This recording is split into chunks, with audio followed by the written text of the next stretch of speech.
ഈസ്ട്രോജനും പ്രൊജസ്റ്ററോണും female sex hormones ആണെന്ന് നിങ്ങൾക്കറിയാലോ. അതിൽ ഈസ്ട്രോജനെ കുറിച്ചാണ് ഈ സെഷൻ ഡീൽ ചെയ്യുന്നത്.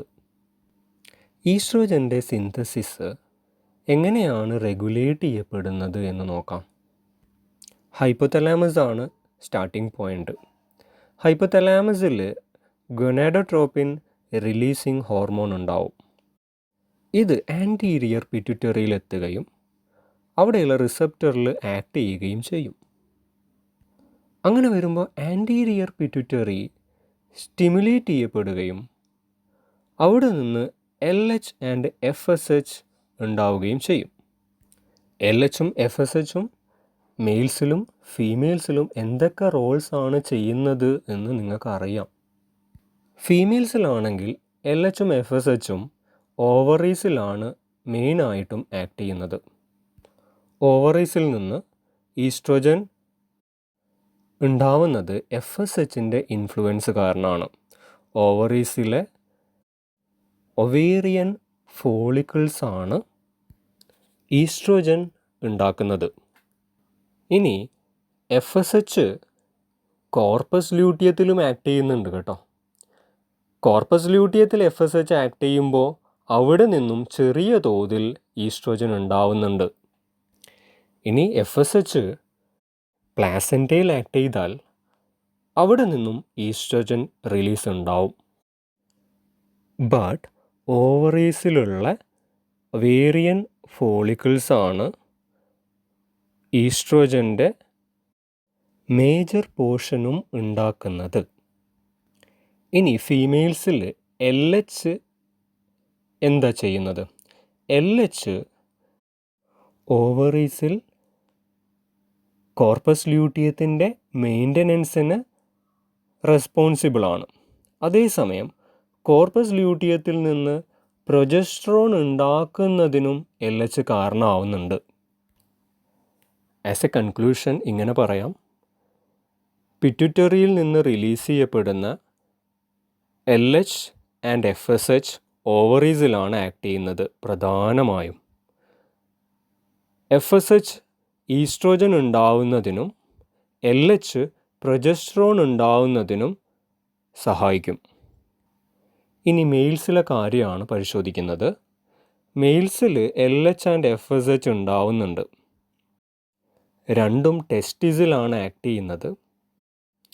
FSH ടെസ്റ്റിസിൽ സ്പേംസിൻ്റെ ഡെവലപ്മെൻറ്റിനെ സഹായിക്കുന്നു.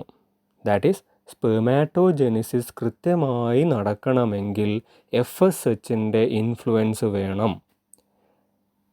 LH ടെസ്റ്റിസിൽ ആക്ട് ചെയ്യുകയും ടെസ്റ്റോസ്റ്റിറോൺ എന്നുള്ള മെയിൽ സെക്സ് ഹോർമോണിൻ്റെ പ്രൊഡക്ഷനെ സഹായിക്കുകയും ചെയ്യുന്നു. ആസ് എ കൺക്ലൂഷൻ ഇങ്ങനെ പറയാം, മെയിൽസിൽ FSH സ്പെർമാറ്റോജെനിസിസിനെ സഹായിക്കുന്നു, LH ടെസ്റ്റോസ്റ്റിറോണിൻ്റെ പ്രൊഡക്ഷനെ സഹായിക്കുന്നു. ഇനി മെയിൽസിലായാലും ഫീമെയിൽസിലായാലും ഒരു നെഗറ്റീവ് ഫീഡ്ബാക്ക് മെക്കാനിസം ഉണ്ട്. ബ്ലഡിൽ oestrogen, progesterone, testosterone level increase ചെയ്താൽ ഹൈപ്പോതലാമസിലേക്കൊരു മെസ്സേജ് പോവുകയും ഹൈപ്പോതലാമസ് ഗൊനാഡോട്രോപ്പിൻ റിലീസിങ് ഹോർമോണിൻ്റെ പ്രൊഡക്ഷൻ കുറയ്ക്കുകയും ചെയ്യും. അങ്ങനെ വരുമ്പോൾ സ്വാഭാവികമായിട്ടും LHൻ്റെയും FSHൻ്റെയും പ്രൊഡക്ഷൻ കുറയും. അതുകൊണ്ട് തന്നെ ഈസ്ട്രോജൻ, പ്രൊജസ്ട്രോൺ ആൻഡ് ടെസ്റ്റോസ്റ്റിറോണിൻ്റെ ബ്ലഡ് ലെവൽ കുറയുകയും ചെയ്യും. സെക്സ് ഹോർമോൺസിൻ്റെ റെഗുലേഷൻ സംബന്ധിച്ച ഈ പോർഷൻ കൃത്യമായി ഓർത്തിരിക്കണം. ബിക്കോസ് ഇതിൽ പറഞ്ഞ പോയിൻറ്റ്സൊക്കെ ഇനി വരുന്ന 3 ചാപ്റ്റേഴ്സിൽ ആവശ്യമായിട്ട് വരും. 1 ഈസ്ട്രോജൻ, 2 പ്രൊജസ്ട്രോൺ, 3 ഓറൽ കോൺട്രാസെപ്റ്റീവ്സ്. ഈസ്ട്രോജനാണ് ഈ സെഷനിൽ ഡീൽ ചെയ്യപ്പെടുന്ന ടോപ്പിക്. ഈസ്ട്രോജൻ 3 ടൈപ്സ് ഉണ്ട്. ഒന്നാമത്തത് ഈസ്ട്രാഡയോൾ. ഏറ്റവും പൊട്ടൻ്റ് ആയിട്ടുള്ള ഈസ്ട്രോജനാണ് ഈസ്ട്രാഡയോൾ. ഏറ്റവും കൂടുതൽ ഫിസിയോളജിക്കൽ എഫക്റ്റ് ഉണ്ടാക്കാൻ സാധിക്കുന്ന ഈസ്ട്രോജൻ ടൈപ്പാണ് ഈസ്ട്രാഡയോൾ. ഇത് പ്രീ മെനോപോസിലാണ് കാണപ്പെടുന്നത്. ദാറ്റ് ഈസ് മെൻസ്ട്രേഷൻ നിൽക്കുന്നതിന് മുമ്പായിട്ട്. അറൗണ്ട് 55 ഇയേഴ്സിലാണ് മെൻസ്ട്രേഷൻ പെർമനൻ്റ് ആയിട്ട് നിൽക്കുന്നത്. അതിനു മുമ്പ് സ്ത്രീകളിൽ കാണപ്പെടുന്ന ഈസ്ട്രോജൻ്റെ ടൈപ്പാണ് ഈസ്ട്രാഡയോൾ. ഓവറിയാണ് ഈസ്ട്രാഡയോൾ ഉണ്ടാക്കുന്നത്. ഈസ്ട്രോജൻ്റെ രണ്ടാമത്തെ ടൈപ്പാണ് ഈസ്ട്രോൺ. ആദ്യം പറഞ്ഞ ഈസ്ട്രാഡയോളിൻ്റെ ഒരു മെറ്റബോളൈറ്റ് മാത്രമാണ് ഈസ്ട്രോൺ. അതുകൊണ്ട് തന്നെ ഇതിന് ഈസ്ട്രോജനിക് ആക്ടിവിറ്റി കുറവാണ്. സാധാരണ മെനോപോസിന് ശേഷം സ്ത്രീകളുടെ ശരീരത്തിൽ കാണപ്പെടുന്ന ഈസ്ട്രോജൻ ടൈപ്പാണ് ഈസ്ട്രോൺ. മെനോപോസിന് ശേഷം ഈസ്ട്രോജൻ്റെ ആക്ടിവിറ്റി അത്ര കണ്ട ആവശ്യമില്ല. ആ കേസിലാണ് ബോഡിയിൽ ഈസ്ട്രോൺ ഉണ്ടാവുക. ഈസ്ട്രോജൻ്റെ മൂന്നാമത്തെ ടൈപ്പാണ് ഈസ്ട്രിയോൾ. ഇതും ഈസ്ട്രാഡയോളിൻ്റെ ഒരു മെറ്റബോളൈറ്റാണ്. ഈസ്ട്രിയോളും പൊട്ടൻസി വളരെ കുറഞ്ഞ ഒരു കോമ്പൗണ്ടാണ്. പ്രഗ്നൻസി സമയത്ത് സ്ത്രീകളുടെ ശരീരത്തിൽ കാണപ്പെടുന്ന ഈസ്ട്രോജൻ ടൈപ്പാണ് ഈസ്ട്രിയോൾ. ഫാർമക്കോളജിക്കൽ പോയിൻ്റ് ഓഫ് വ്യൂവിൽ ഈസ്ട്രോജൻ പഠിക്കുകയാണ് ചെയ്യുന്നത്. അങ്ങനെ വരുമ്പോൾ ഏതൊക്കെയാണ് ഈസ്ട്രോജൻ്റെ അവൈലബിൾ പ്രിപ്പറേഷൻസ് എന്നറിഞ്ഞിരിക്കണം. അതിൻ്റെ ക്ലാസിഫിക്കേഷനാണ് ഇവിടെ കൊടുത്തിട്ടുള്ളത്. ഫസ്റ്റ് ക്ലാസ് ഈസ്ട്രോജൻസ് ആണ്. Examples: estradiol, estrone, estriol, ethinyl estradiol, mestranol, ടിബലോൺ.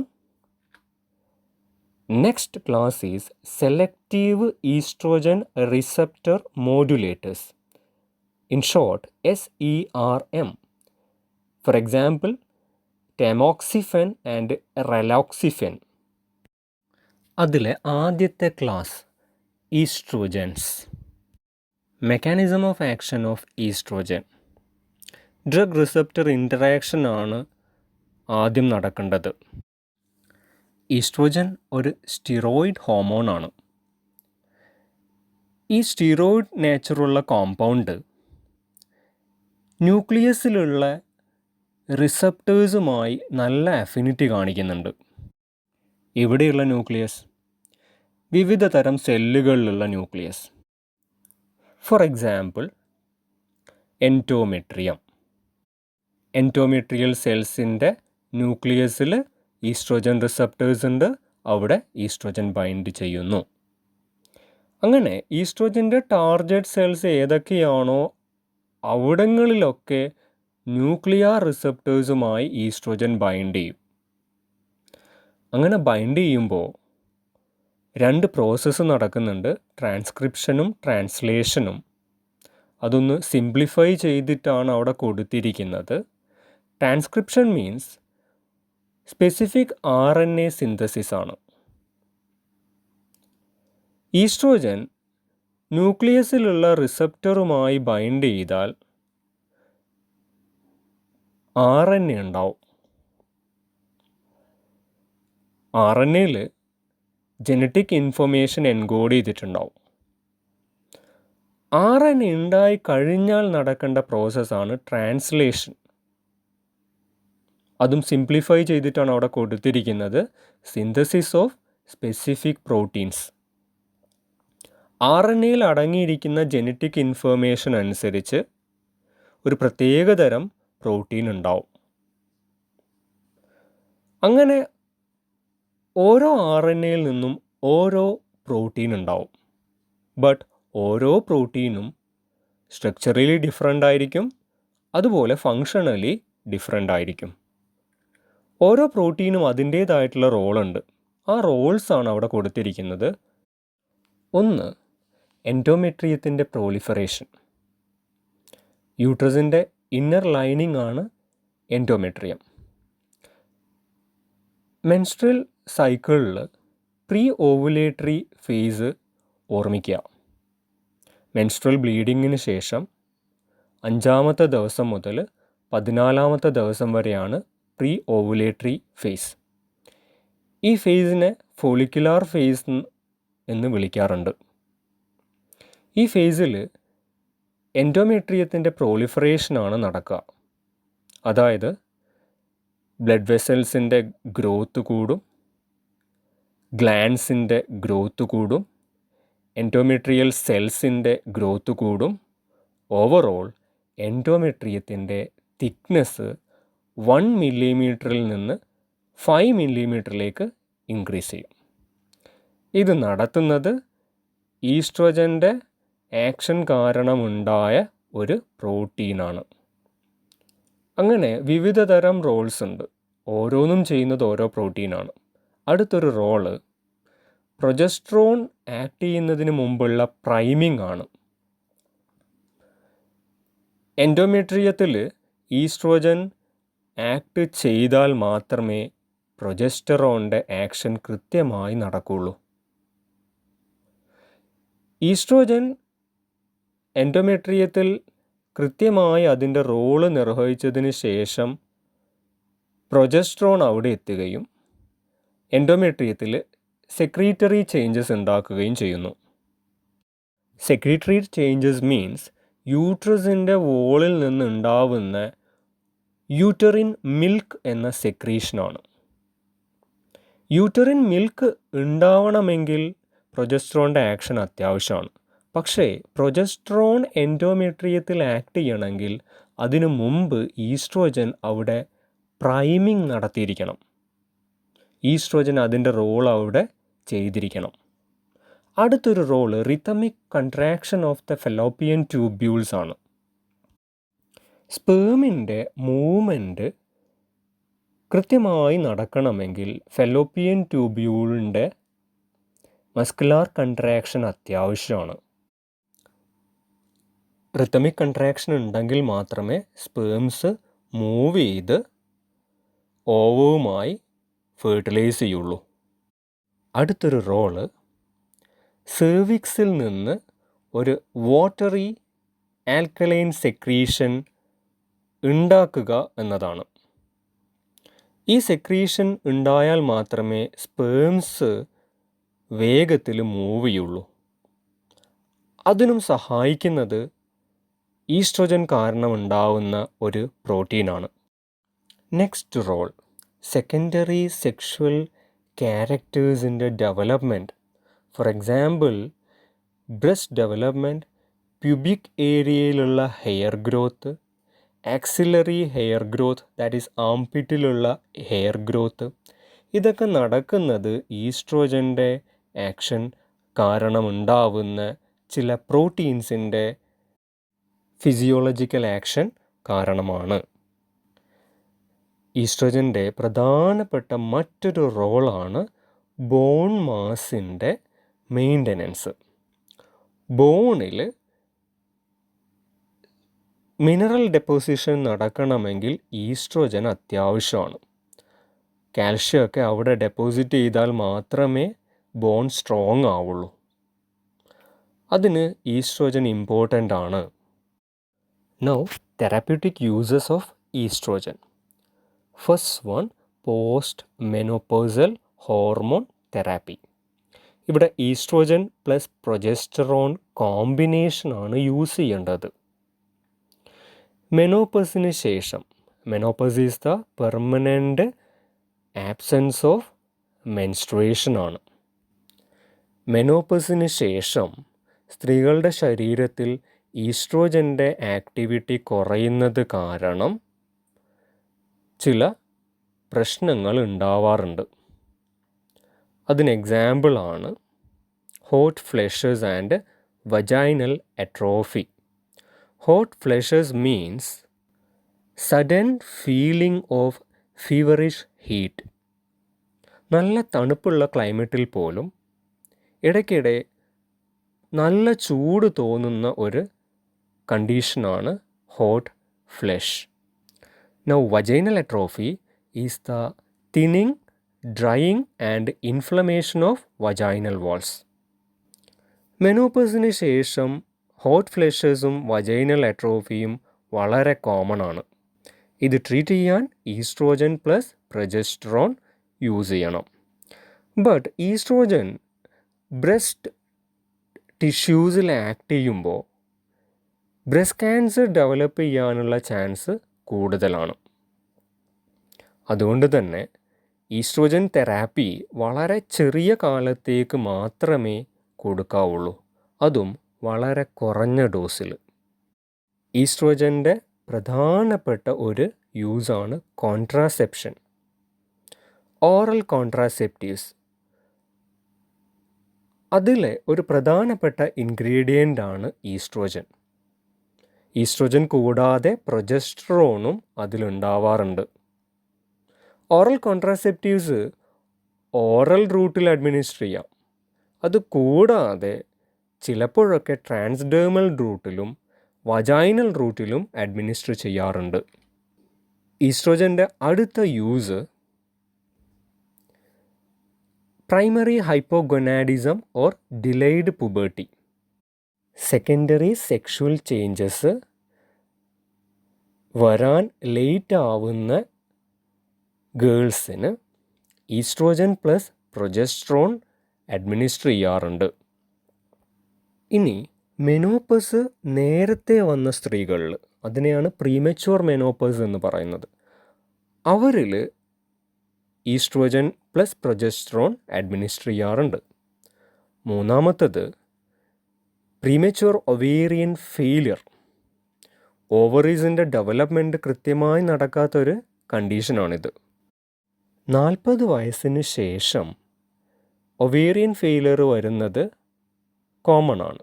But അതിനു മുമ്പ് ഒവേറിയൻ ഫെയിലിയർ വന്നാൽ അതിനെ പ്രീമച്വർ ഒവേറിയൻ ഫെയിലിയർ എന്ന് വിളിക്കാം. അത് ട്രീറ്റ് ചെയ്യാനും ഈസ്ട്രോജൻ പ്ലസ് പ്രൊജസ്ട്രോൺ യൂസ് ചെയ്യുന്നു. അടുത്തത് പ്രൈമറി ഡിസ്മെനോറിയ ആണ്. Dysmenorrhoea is the cramping pain in the lower abdomen during menstruation. Next, acne and hirsutism. Hormone imbalance കാരണം വരുന്ന 2 പ്രശ്നങ്ങളാണ് അക്നെ അഥവാ മുഖക്കുരു ആൻഡ് ഹിർസൂട്ടിസം അഥവാ excessive hair growth in female. ഇത് ട്രീറ്റ് ചെയ്യാൻ estrogen plus progesterone combination use ചെയ്യാറുണ്ട്. Pharmacokinetics of estrogen. GI ട്രാക്റ്റിൽ നല്ല രീതിയിൽ അബ്സോർബ് ചെയ്യപ്പെടുന്ന ഒരു ഡ്രഗാണ് ഈസ്ട്രോജൻ. അതുകൊണ്ട് തന്നെ ഓറൽ റൂട്ടിൽ പ്രിഫർ ചെയ്യാം.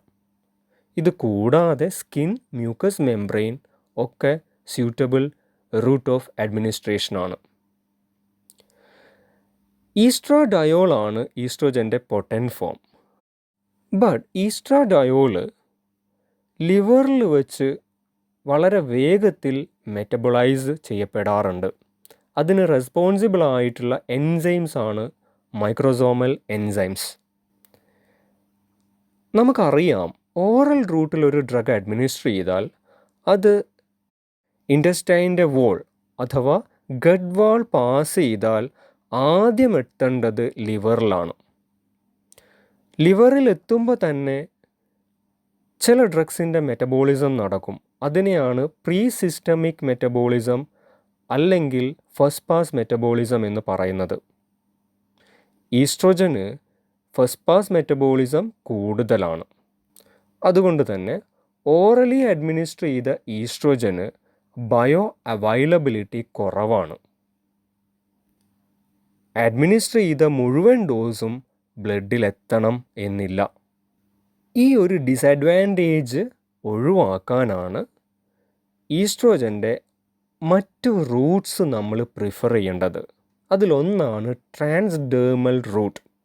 സ്കിന്നിൻ്റെ പുറത്ത് ഒട്ടിച്ച് വയ്ക്കാവുന്ന പാച്ചസ് സ്കിന്നിൻ്റെ പുറത്ത് അപ്ലൈ ചെയ്യാവുന്ന ജെൽസ് ഒക്കെ അവൈലബിൾ ആണ്. രണ്ടാമത്തതാണ് ഇൻട്രാ വജൈനൽ അഡ്മിനിസ്ട്രേഷൻ. വജൈനയിൽ വയ്ക്കാൻ പറ്റുന്ന ടാബ്ലറ്റ്, അവിടെ അപ്ലൈ ചെയ്യാൻ പറ്റുന്ന ക്രീംസ്, അല്ലെങ്കിൽ അവിടെ ഇൻസേർട്ട് ചെയ്യാൻ പറ്റുന്ന റിങ്സ്. ഇതും അല്ലെങ്കിൽ ഈസ്ട്രോജൻ ഇഞ്ചക്ഷനാണ് അടുത്ത സ്യൂട്ടബിൾ റൂട്ട്. ഓറൽ റൂട്ടിൽ ഈസ്ട്രോജൻ്റെ ബയോ അവൈലബിലിറ്റി കുറവായതുകൊണ്ട് നാച്ചുറൽ ഈസ്ട്രോജൻ ഓറൽ റൂട്ടിൽ അഡ്മിനിസ്റ്റർ ചെയ്യാറില്ല. പകരം ഈസ്ട്രോജൻ്റെ സിന്തറ്റിക് ഡെറിവേറ്റീവ്സ് ആണ് നല്ലത്. അത്തരം ഡെറിവേറ്റീവ്സിന് ഓറൽ ബയോ അവൈലബിലിറ്റി കൂടുതലാണ്. Now adverse effects of estrogen. First one, nausea and breast tenderness. ബ്രസ്റ്റിനുണ്ടാവുന്ന സ്വെല്ലിംഗ് ആണ് breast tenderness. Nausea is the tendency to vomit. Thromboembolic events. Clot ഫോർമേഷനാണിത്. ബ്ലഡ് വെസൽസിൽ ക്ലോട്ട് ഫോർമേഷനുള്ള ചാൻസ് കൂടുതലാണ്. എസ്പെഷ്യലി ഹൈപ്പർ ലിപ്പിഡീമിയ, എത്തീറോസ്ക്ലീറോസിസ് തുടങ്ങിയ പ്രശ്നങ്ങളുള്ള ആൾക്കാരാണെങ്കിൽ. Next, myocardial infarction. Heart മസിൽസിലേക്കുള്ള blood supply stop ആവുകയും കാർഡിയാക് ഫെയിലർ ഉണ്ടാവുകയും ചെയ്യുന്ന ഒരു കണ്ടീഷനാണിത്. Then comes peripheral edema, swelling at arms and legs ആണ് especially, and estrogen can cause breast and endometrial cancer. ഈസ്ട്രോജൻ്റെ long term use breast cancer and endometrial cancer promote ചെയ്യാൻ കാരണമാവുന്നുണ്ട്. ആ point important mark ചെയ്യുക. ഇവിടെ ഓർക്കേണ്ട ഒരു പോയിൻ്റ്, പ്രധാനപ്പെട്ട ഒരു പോയിൻ്റാണ്, ഈസ്ട്രോജൻ്റെ കൂടെ എപ്പോഴും പ്രൊജസ്ട്രോണും കൂടി അഡ്മിനിസ്റ്റർ ചെയ്യാറുണ്ട്. ഇതിൻ്റെ അഡ്വാൻറ്റേജ്, പ്രൊജസ്ട്രോൺ ഈസ്ട്രോജൻ്റെ എൻഡോമെട്രിയൽ ആക്ടിവിറ്റി ഒരു പരിധിവരെ കുറയ്ക്കും. യൂട്രസിൻ്റെ ഇന്നർ വോളിൽ ഈസ്ട്രോജൻ്റെ ആക്ടിവിറ്റി ഒരു പരിധിവരെ പ്രൊജസ്ട്രോൺ കാരണം കുറയും. അതുകൊണ്ട് തന്നെ എൻഡോമെട്രിയൽ ക്യാൻസർ വരാനുള്ള റിസ്ക് ഇത്തിരി കുറഞ്ഞു കിട്ടും. ഈ ഒരു റീസൺ ഉള്ളത് കൊണ്ടാണ് എപ്പോഴും ഈസ്ട്രോജൻ്റെ കൂടെ പ്രൊജസ്ട്രോൺ അഡ്മിനിസ്റ്റർ ചെയ്യുന്നത്. Next topic, selective estrogen receptor modulators, in short SERM. ഇതൊരു പ്രത്യേക ക്ലാസ്സാണ്. ഇതിന് 2 ആക്ടിവിറ്റി ഉണ്ട്. ഇതിന് ചില ടിഷ്യൂസിൽ ഈസ്ട്രോജനിക് ആക്ടിവിറ്റിയും മറ്റ് ചില ടിഷ്യൂസിൽ ആൻറ്റി ഈസ്ട്രോജനിക് ആക്ടിവിറ്റിയുമാണ്. ഈസ്ട്രോജൻ സ്റ്റീറോയിഡ് ആണെന്ന് പറഞ്ഞല്ലോ. സ്റ്റീറോയിഡൽ സ്ട്രക്ചർ ഇല്ലാത്ത കോമ്പൗണ്ട്സ് ആണ് selective estrogen receptor modulators. That means ഈസ്ട്രോജൻ്റെ സ്ട്രക്ചർ അല്ല സെലക്റ്റീവ് ഈസ്ട്രോജൻ റിസപ്റ്റർ മോഡുലേറ്റേഴ്സിനുള്ളത്. ഇത് നോൺ സ്റ്റീറോയിഡലാണ്. ഇത്തരം നോൺ സ്റ്റീറോയിഡൽ കോമ്പൗണ്ട്സിന് ഒരേ സമയം ഈസ്ട്രോജനിക് ആക്ടിവിറ്റിയുമുണ്ട്, ആൻറ്റി ഈസ്ട്രോജനിക് ആക്ടിവിറ്റിയുമുണ്ട്. മെക്കാനിസം ഓഫ് ആക്ഷൻ ഡിസ്ക്രൈബ് ചെയ്ത് കഴിയുമ്പോൾ അത് ക്ലിയർ ആവും. ബ്രസ്റ്റ് ടിഷ്യൂസ് എടുക്കാം. ബ്രസ്റ്റ് ടിഷ്യൂസിൽ SERM ഈസ്ട്രോജൻ റിസപ്റ്ററുമായി ബൈൻഡ് ചെയ്യുകയും ആ ബൈൻഡിങ് കാരണം നാച്ചുറൽ ഈസ്ട്രോജന് ബ്രസ്റ്റ് ടിഷ്യൂവിൽ ബൈൻഡ് ചെയ്യാൻ സാധിക്കാതെ വരികയും ചെയ്യുന്നു. നമുക്കറിയാം, നാച്ചുറൽ ഈസ്ട്രോജൻ ബ്രസ്റ്റ് ടിഷ്യൂവിൽ ഓവറായിട്ട് ആക്ട് ചെയ്യുമ്പോഴാണ് ബ്രസ്റ്റ് ക്യാൻസർ ഡെവലപ്പ് ചെയ്യുന്നതും പ്രോഗ്രസ് ചെയ്യുന്നതും. ഇവിടെ ഈസ്ട്രോജൻ്റെ നാച്ചുറൽ ആക്ടിവിറ്റി കുറയ്ക്കാൻ SERM കാരണമാവുന്നു. SERM ആ റിസപ്റ്ററിൽ, ബ്രസ്റ്റിലുള്ള ഈസ്ട്രോജൻ റിസപ്റ്ററിൽ ഒരു ആൻറ്റഗോണിസ്റ്റായി ആക്ട് ചെയ്യുകയും ആ ആക്ടിവിറ്റി കാരണം ഈസ്ട്രോജൻ അവിടെ ബൈൻഡ് ചെയ്യാൻ സാധിക്കാതെ വരികയും ചെയ്യുന്നു. ഈ കാരണത്താൽ ബ്രസ്റ്റ് ക്യാൻസറിൻ്റെ പ്രോഗ്രസ് തടയാൻ സാധിക്കും. ഒന്ന് സമറൈസ് ചെയ്ത് പറഞ്ഞാൽ, ബ്രസ്റ്റ് ടിഷ്യൂവിൽ SERM ഈസ്ട്രോജൻ ആൻറ്റഗോണിസ്റ്റാണ്. ഇതിൻ്റെ നേരെ ഓപ്പോസിറ്റ് ആക്ഷനാണ് SERMന് ബോൺസിലുള്ളത്. നമുക്കറിയാം, ബോൺ മാസ് പ്രിസർവ് ചെയ്യണമെങ്കിൽ ഈസ്ട്രോജൻ്റെ ആക്ടിവിറ്റി അത്യാവശ്യമാണ്. SERM ബോൺസിൽ എത്തിച്ചേർന്നാൽ അവിടെയുള്ള ഈസ്ട്രോജൻ റിസപ്റ്ററിൽ അഗോണിസ്റ്റിക് ആക്ഷൻ ഉണ്ടാക്കും. അതായത് ബോൺസിലുള്ള ഈസ്ട്രോജൻ റിസപ്റ്റേഴ്സിനെ സ്റ്റിമുലേറ്റ് ചെയ്യിക്കും. അതുകൊണ്ട് തന്നെ ബോൺ റിസോർപ്ഷൻ കുറയും. സിംപ്ലി പറഞ്ഞാൽ ബോണിൻ്റെ ഡിസോൾവിങ് നേച്ചർ കുറയും, ബോൺ ബ്രേക്ക് ഡൗൺ കുറയും. അതുകൊണ്ട് തന്നെ ബോൺ ഡെൻസിറ്റി ഇംപ്രൂവ് ചെയ്യും. ഈ ഒരു നേച്ചർ ഉള്ളത് കൊണ്ട് SERMൻ്റെ അടുത്ത യൂസാണ് ഓസ്റ്റിയോപൊറോസിസ്. എസ്പെഷ്യലി മെനോപ്പസ് കഴിഞ്ഞ സ്ത്രീകളിൽ ഈസ്ട്രോജൻ്റെ ബോൺ ആക്ടിവിറ്റി കുറയുന്നത് കാരണം വരുന്ന osteoporosis. Osteoporosis is the decreased bone density. Menopause കഴിഞ്ഞവർക്ക് ഓസ്റ്റിയോപൊറോസിസ് വരാനുള്ള ചാൻസ് കൂടുതലാണ്. അങ്ങനെ വന്നിട്ടുള്ളവർക്ക് SERM അഡ്മിനിസ്റ്റർ ചെയ്താൽ ബോൺസിൽ ഈസ്ട്രോജൻ റിസപ്റ്റേഴ്സിനെ സ്റ്റിമുലേറ്റ് ചെയ്യിക്കുന്നത് കാരണം ബോൺ ഡെൻസിറ്റി ഇൻക്രീസ് ചെയ്യും. ഒന്ന് സമറൈസ് ചെയ്ത് പറഞ്ഞാൽ, SERM ഈസ്ട്രോജനിക് ആക്ടിവിറ്റിയും കാണിക്കുന്നുണ്ട്, ആൻറ്റി ഈസ്ട്രോജനിക് ആക്ടിവിറ്റിയും കാണിക്കുന്നുണ്ട്. രണ്ട് ആക്ടിവിറ്റീസും അതിൻ്റെ രണ്ട് തെറാപ്യൂട്ടിക് യൂസസിലേക്കാണ് നയിക്കുന്നത്. ബ്രസ്റ്റിലുള്ള ആൻറ്റി ഈസ്ട്രോജനിക് ആക്ടിവിറ്റിയാണ് SERM ബ്രസ്റ്റ് ക്യാൻസറിന് ഉപയോഗിക്കാൻ കാരണം. ബോൺസിലുള്ള ഈസ്ട്രോജനിക് ആക്ടിവിറ്റിയാണ് SERM പോസ്റ്റ് മെനോപോസൽ ഓസ്റ്റിയോപൊറോസിസിന് ഉപയോഗിക്കാൻ കാരണം. ഈസ്ട്രോജനിക് ആക്ടിവിറ്റിയും ആൻറ്റി ഈസ്ട്രോജനിക് ആക്ടിവിറ്റിയും ഒരേ സമയം കാണിക്കുന്നത് കൊണ്ട് ഇതിനെ അഗോണിസ്റ്റ് എന്നോ ആൻറ്റഗോണിസ്റ്റ് എന്നോ വിളിക്കാൻ പറ്റില്ല. അതുകൊണ്ടാണ് ഈ ഗ്രൂപ്പിനെ സെലക്റ്റീവ് ഈസ്ട്രോജൻ റിസപ്റ്റർ മോഡുലേറ്റർ എന്ന് വിളിക്കുന്നത്. ഈ ക്ലാസ്സിൽ വരുന്ന ഡ്രഗ്സിന് സെലക്റ്റീവ് ആക്ഷൻ ആണുള്ളത്. അതായത് ഡിഫറെൻറ്റ് ടിഷ്യൂസിലുള്ള ഈസ്ട്രോജൻ റിസപ്റ്റേഴ്സിൻ്റെ പുറത്ത് ഡിഫറെൻറ്റ് രീതിയിലാണ് SERM ഡ്രഗ്സ് ആക്ട് ചെയ്യുന്നത്. ചുരുക്കി പറഞ്ഞാൽ ടിഷ്യൂ സെലക്റ്റീവ് ആക്ഷനാണ് SERM ഡ്രഗ്സിന് ഉള്ളത്. അതുകൊണ്ട് തന്നെ സെലക്റ്റീവ് ഈസ്ട്രോജൻ റിസപ്റ്റർ മോഡുലേറ്റർ എന്നാണ് ഈ ഗ്രൂപ്പിന് പേര് കൊടുത്തിരിക്കുന്നത്. ഫീമെയിൽ സെക്സ് ഹോർമോൺ ആയിട്ടുള്ള ഈസ്ട്രോജൻ്റെ ഡീറ്റെയിൽസാണ് ഈ സെഷനിൽ ഇത്രയും നേരം ഡിസ്കസ് ചെയ്തത്. ഈസ്ട്രോജൻ നാച്ചുറലി ബോഡിക്കകത്ത് സിന്തസൈസ് ചെയ്യപ്പെടുന്നുണ്ട്. പക്ഷേ ഫാർമക്കോളജിക്കൽ പോയിൻ്റ് ഓഫ് വ്യൂയിലാണ് ഈ സെഷൻ ഡിസ്കസ് ചെയ്തിട്ടുള്ളത്. നിങ്ങൾക്ക് ഇൻട്രൊഡക്ടറി പാർട്ടിലേക്കൊന്ന് നോക്കിയാൽ അറിയാം. നാച്ചുറലി സിന്തസൈസ് ചെയ്യപ്പെടുന്ന 3 ടൈപ്പ് ഓഫ് ഈസ്ട്രോജൻസ് ആണുള്ളത്: estradiol, estrone and estriol. But നമ്മളുടെ ക്ലാസിഫിക്കേഷനിൽ ഈസ്ട്രോജൻ എന്നുള്ള ഹെഡിങ്ങിൽ ഒരുപാട് കോമ്പൗണ്ട്സ് പറഞ്ഞിട്ടുണ്ട്. Like ethinyl estradiol, mestranol, tibolone etcetera.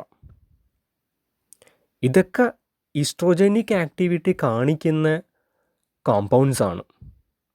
But naturally synthesize ചെയ്യപ്പെടുന്നില്ല എന്ന് മാത്രം. ലബോറട്ടറിയിൽ ഡിഫറെൻറ്റ് മെത്തേഡ്സ് വച്ച് ഉണ്ടാക്കിയെടുക്കുന്ന ഡ്രഗ്സാണ് എത്തിനൈൽ ഈസ്ട്രഡയോൾ, മെസ്ട്രനോൾ, ടിബലോൺ എക്സെട്ര. പക്ഷേ ഈ ഡ്രഗ്സിന് ഈസ്ട്രോജൻ്റെ ആക്ടിവിറ്റീസ് മിമിക് ചെയ്യാനുള്ള എബിലിറ്റി ഉണ്ട്. അതായത് നാച്ചുറലി ഒക്കറിങ് ഈസ്ട്രോജൻസ് കൂടാതെ ഈസ്ട്രോജൻ്റെ സിന്തറ്റിക് ഡെറിവേറ്റീവ്സും ഫാർമക്കോളജിക്കൽ പേർപ്പസിന് ഡ്രഗ്സായിട്ട് യൂസ് ചെയ്യാൻ സാധിക്കും. നമുക്കറിയാം ഇത്തരം ഡ്രഗ്സിനൊക്കെ സ്റ്റിറോയിഡൽ സ്ട്രക്ചർ ഉണ്ട്. ഇനി അത്തരം സ്റ്റിറോയിഡൽ സ്ട്രക്ചർ ഇല്ലാത്ത ചില കോമ്പൗണ്ട്സും ഈസ്ട്രോജനിക് ആക്ടിവിറ്റി കാണിക്കുന്നുണ്ട്. അങ്ങനെയുള്ള കോമ്പൗണ്ട്സാണ് മറ്റൊരു ഗ്രൂപ്പായ സെലക്റ്റീവ് ഈസ്ട്രോജൻ റിസപ്റ്റർ മോഡുലേറ്റേഴ്സ്. സ്ട്രക്ചറിലും ഫാർമക്കോളജിക്കൽ ആക്ടിവിറ്റീസിലും ഡിഫറൻസ് കാണിക്കുന്നത് കൊണ്ടാണ് ക്ലാസിഫിക്കേഷനിൽ 2 ക്ലാസസ് വന്നിട്ടുള്ളത്. That's all about the female sex hormone estrogen.